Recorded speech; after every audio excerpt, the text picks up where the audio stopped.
What's up, Charlotte entrepreneurs? This morning, we're getting used to this new drop off at kindergarten. Today was the second full day of it, and as I was sitting in line, as I was waiting, I had a really valuable thought that came to mind that ties into a few other things. And so it's around perspective, and I'll share more here in a sec. But it ties into traffic, ties into business and marketing and our clients. It ties into life, all of the things. So I think this is a really valuable topic that I've been wanting to talk about for a little bit, and this ties it all together nicely. So in the meantime, I guess first and foremost, I'm walking my dog right now, and we're trying out a harness that he really doesn't like right now and hasn't gotten used to yet. So if you hear an interruption, that's why. Excuse the interruption. Okay, so this morning, I've never dealt with a school drop-off line before. This is Adeline's second full day of kindergarten, and come on, buddy. At this new school, there's the line that we pull in through, and a lot of times, what I've found, I guess a lot of times, it's been 2 days, but that line backs up into the road, into the main road. And so this morning kind of provided a really good perspective on that. The line in the road, not just at the school, was backed up for probably 3 or 4 blocks. And there were a ton of cars. And it was moving real slow. And prior to this week, I had driven by, ever since we moved into this new house, the previous school that Adeline went to, we would drive by the same location. And the destination was different. The destination was the other school. And so I was just used to that. And I was used to roughly the amount of time that it would take to get there. And so if I ran into that this morning, if I was driving to that other school, used to the drop-offs of that other school, and I got stuck in this traffic for 10 to 15 minutes to get all the way through it, I'd be frustrated. There were a couple times over the summer where some of that traffic picked up a little bit, and I don't know where it came from, but traffic always sucks, right? Like, it's frustrating. Today, though, I know the process for the school drop-off, at least to an extent. I know the expectation is that I'm going to be sitting there for a while.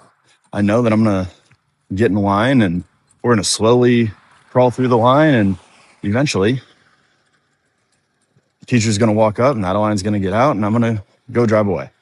And I know that this is a process that requires patience, and I know it's a process that's going to take time. And so as a result, because to me this was a line that extended out into the road, a simple shift in my frame and my perception of it, now all of a sudden I'm in line and I'm not in traffic.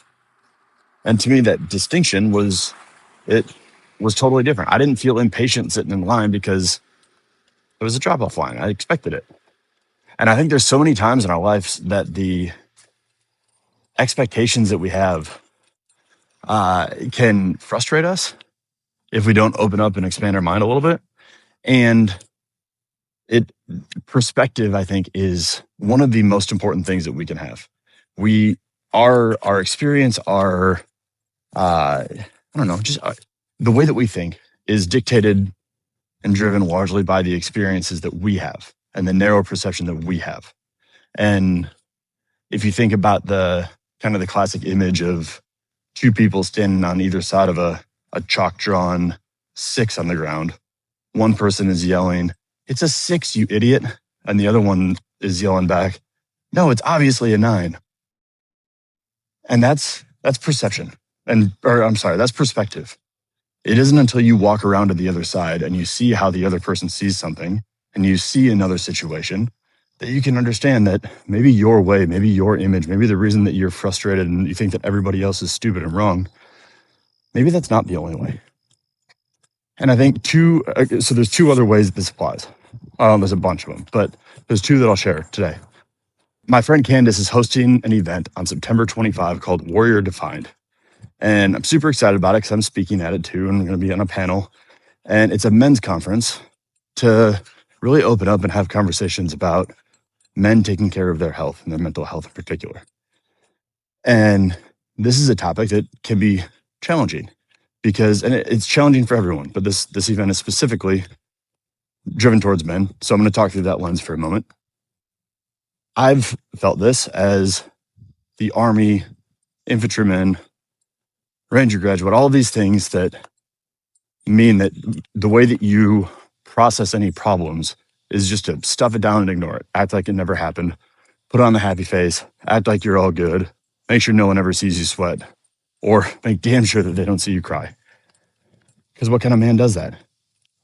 And so for me, as I was working through, maybe working through is the wrong word, when my parents passed, that was something that I never did. I never processed it. I handled it like a quote unquote man should, which was suppressing it. Maybe I'd go into my bedroom and I'd go sob for a while when I finally hit my breaking point. And then I'd pop back out, rejoin the party like everything was A-okay. And so anyway, this is a little bit of a tangent, but it's hard to break through that conversation. It's hard to break through and get people to open up, because for a lot of people, for a lot of men, we'll keep going down that route, opening up equals weakness.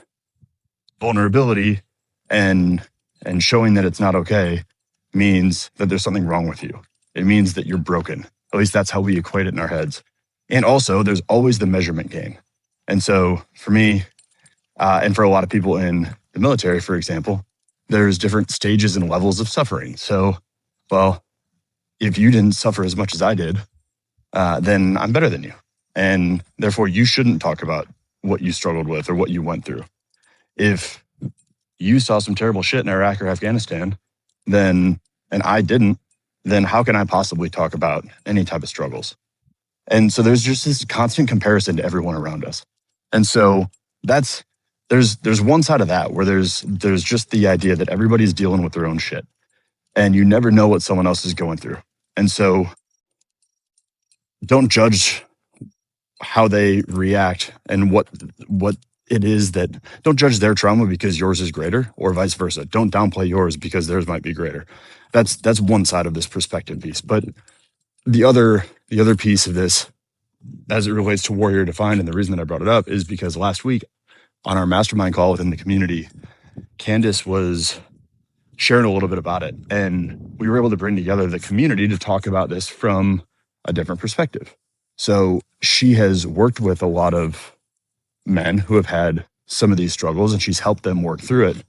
But it's very different to be in it working directly one-on-one with someone, and also to market it in a way that makes people who need it realize that it's for them.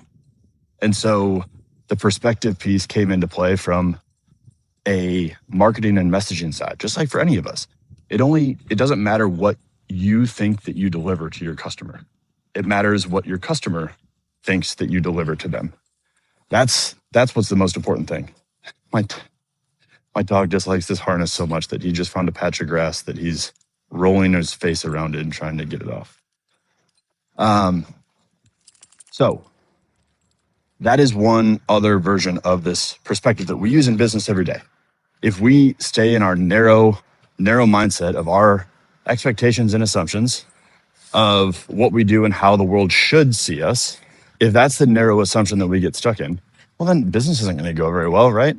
If I tell you that this thing is going to change your life, you better pay me $7,000, and you're fucking stupid if you don't, and you don't see that, then that's a me problem, not a you problem.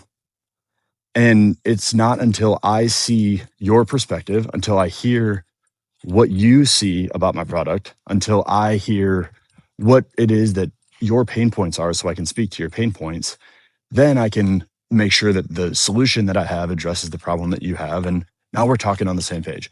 But that requires perspective. And perspective requires that you step outside of yourself and you look through another person's lens. One other piece of this that's relevant and recent for me is we just spent a week in Paris. And I absolutely love travel. This one was me, Jamie, and Adeline.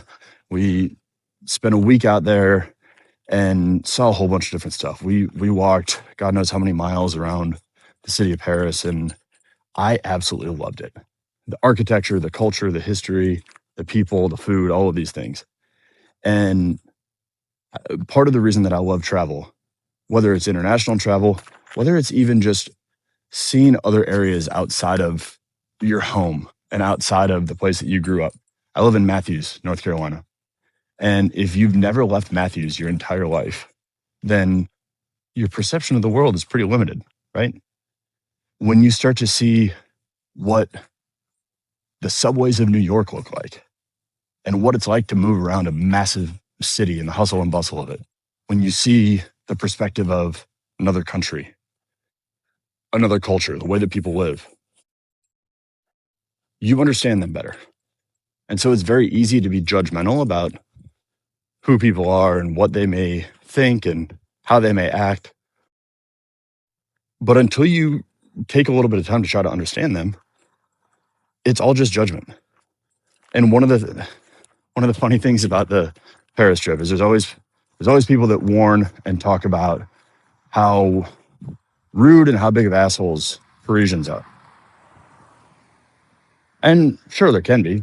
As a side note, there's also plenty of rude and asshole Americans. So that's not exclusive to another country. But if you think about it from a different lens, if you think about it through their perspective, the people that I met, the people that we talked to were incredible. They were gracious, they were kind.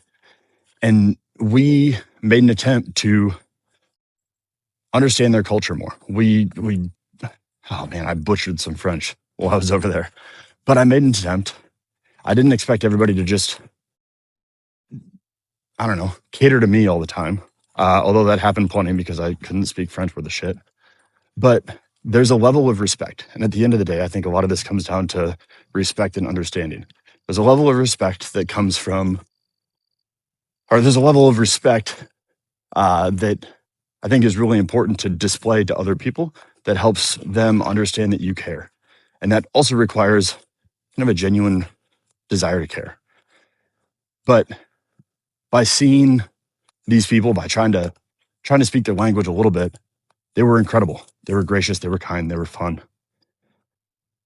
And if you think about anywhere, if someone came into your restaurant, came into your bar, came into your business and started speaking at you in another language and demanded that you cater to them, and then they got mad at you and called you an asshole if you didn't do that. Like that is how a lot of times people perceive how other people act in the world. If we put ourselves in their shoes, it feels normal. If we stand outside of them and we judge them based on our limited, narrow, ignorant experience, then we judge like assholes. And so went down a little bit of a tangent on this one, but to me, this idea of perspective, of seeing the situation through another lens, of seeing something through someone else's eyes, to me, this is one of the most important things in the world. Because a lot of times we're not as smart as we think we are. There's plenty of times that we are, but there's plenty of times that we're so convinced that we are right and we're really fucking wrong. There's also degrees of, degrees is the wrong word, but we have assumptions that, especially when it comes to hot button issues like politics and religion and economics and all of these things, everyone is either on our side and agrees with us, or they're evil, they're malicious, or they're absolutely stupid. Those are, if we think about how we see the world, how we think about politics, religion, the economy, government, all of these things, those are really the only options that the vast majority of people look through. Either I'm right and you agree with me, or you're evil, stupid, or malicious. Like that's shitty. That's really shitty, because I know a lot of people that disagree with me, and I disagree with a lot of people, and they're not evil, they're not malicious, they're not ignorant. We see things through different perspectives. And when you can start having conversations that are based on that mutual curiosity, that are based on seeking to understand before trying to be understood, then that's all perspective is, right? Now all of a sudden the world opens up. I may not agree with you still. I may not agree with the way that you go about things. But now when I realize that you don't have this position because you're an idiot or because you're an asshole or because you're evil, you have this position because you see the solution to a problem that we both agree on. You see the solution differently. Now we can have a real conversation. But without that, with just the judgment, without perspective, without understanding, with just a quick judgment, we can't go anywhere. We'll continue to butt heads. We'll continue to never make progress, whether it's in society, whether it's in business, whether it's with family. That's the power and the value of perspective. It's why when we get into the room and Charlotte entrepreneurs, our perspective and part of our perception of people is based on labels that we assign to them or our understanding of labels. So when we hear someone say that they're in marketing, we know everything that there is to know about them because of our association with marketing. And we judge instead of truly taking the time to get to know them. That's why at the Charlotte Entrepreneurs events, we lead with who you are instead of just what you do. Because now we get to truly understand each other. And that exact same thing that might have turned you off to someone, when that comes secondary and you understand first that they're a great person that you really want to have a conversation with and you really like, then their profession and their title and their business and all of that is not as important. The relationship is more important. That's perspective. So that's what I got for today. That's what I've got for the last 17 minutes of kind of chaotic dog walking thoughts all over the place. I at the end of the day, I'll end up talking about this more, but there's so much value and there's so much importance to trying to see something through someone else's viewpoint. So whether it's how you handle traffic and you look at it through a little bit of a lens of gratitude or different expectations and blessing that you are in a car and not walking or whatever in 100-degree heat, or whether it's taking a little bit of time to understand someone else and why they think the way that they do. Hope that you can take a little bit of time and intentional effort to understand other people and to seek out understanding. Because I catch myself plenty and continually find reasons why it's so valuable and also times where I fall short. So hope this is helpful. As always, shoot me a message on Instagram or email or wherever else. I'd love to hear your thoughts.